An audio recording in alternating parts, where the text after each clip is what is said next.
The following story has been brought to you by StoriesToInspire.org. There was a fellow that came into the town of Brisk. He was a new general for the army, and he walked into the city, and on the very first day that he's appointed, had that the general, whatever, governor, he walks into the city, he says, the school is closing down in 30 days. I'm sure he gave all sorts of reasons why the yeshiva had to close. Probably the classrooms were too cramped, probably they didn't learn enough Russian, I don't know what it was. Right? He gave a lot of different reasons, I'm sure. But bottom line, why is he closing the school? Because there's no love lost for the Jews. They're going to close the Jewish school down. They did it all over. Anyway, all the people from the community, they got together. They went to the guy. They're going to do what they always do. What do they always do? What's the same move? Go bribe the guy. That's what it was like. It was the decrees were there only in order that they should get the bribe. Anyway, the whole contingent comes in. They look about the guy. They read up about the guy. They see his shoes. They see his house. They figure, you know what he needs? He needs 1,000 rubles, the guy. That's what he needs. That's what's going to sway a guy of his stature with the bribe. They walk in and they tell him, look, we understand the thing with the school, but please, if there's any way, you could look the other way. They're reaching in for the money. And before he sees them reaching for the money, he says, if you bribe me, I'm going to arrest you. You have 29 days now, your school's closing. The people come back.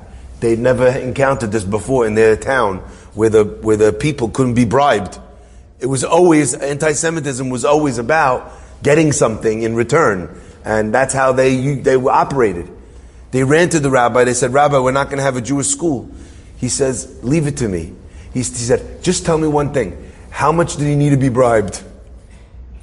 So they said 1,000. He says, leave it to me. They said, Rabbi, he said if you try to bribe him, he's going to put you in jail. Leave it to me.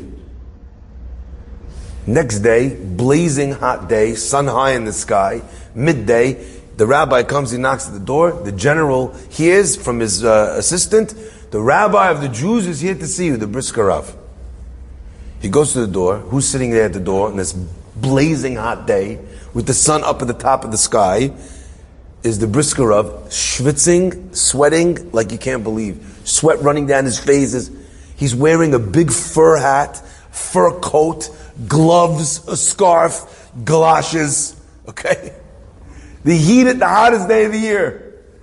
Anyway, he walks in and he makes a whole show. He takes off his hat, he takes off his coat, he takes off his gloves, he takes off his scarf, he takes off his galoshes. The he's looking at the guy. Rabbi, he says, what's the matter with you? It's so hot outside. You're sweating like an animal. The rabbi says, look, I have a grandma.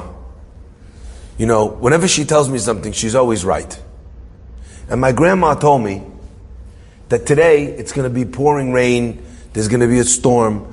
And you know what? My grandma's always right. So I left the house this morning. I put on the hat and the coat and the thing. I don't want to get stuck outside, catch a cold and die. So I'm dressed like this. The guy looks at the window, blue skies, blazing sun. He says, Rabbi, look, I think your grandma let you down. He says, look, my grandma's never wrong. Why don't we make a deal? Okay?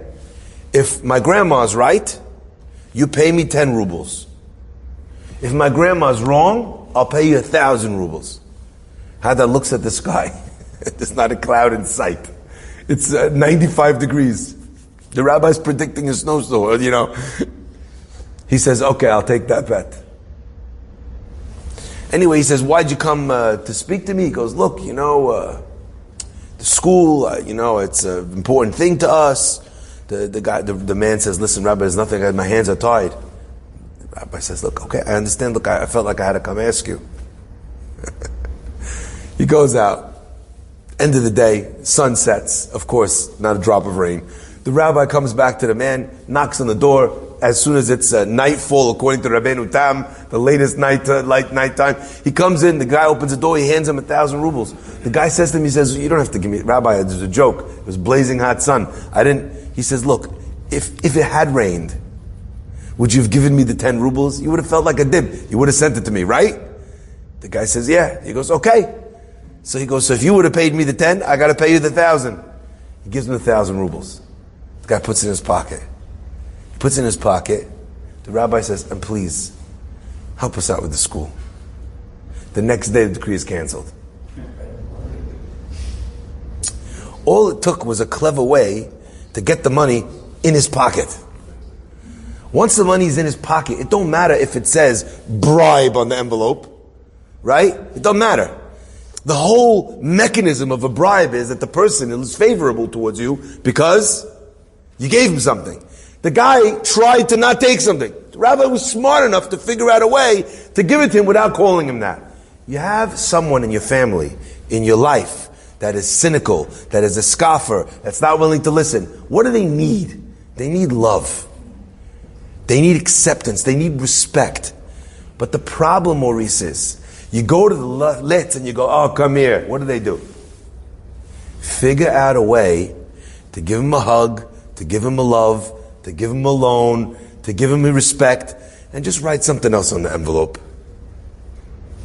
The minute a person does that, the Litz, his defenses, they fall.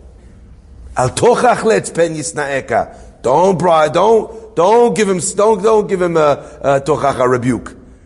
Hocheach lechacham ve'ahavecha. Figure out a way that he should feel like he's a chacham, and then he'll love you for it. May God bless us to figure out ways to work with all the difficult people in our life. Enjoyed this story? Come again. Bring a friend. StoriesToInspire.org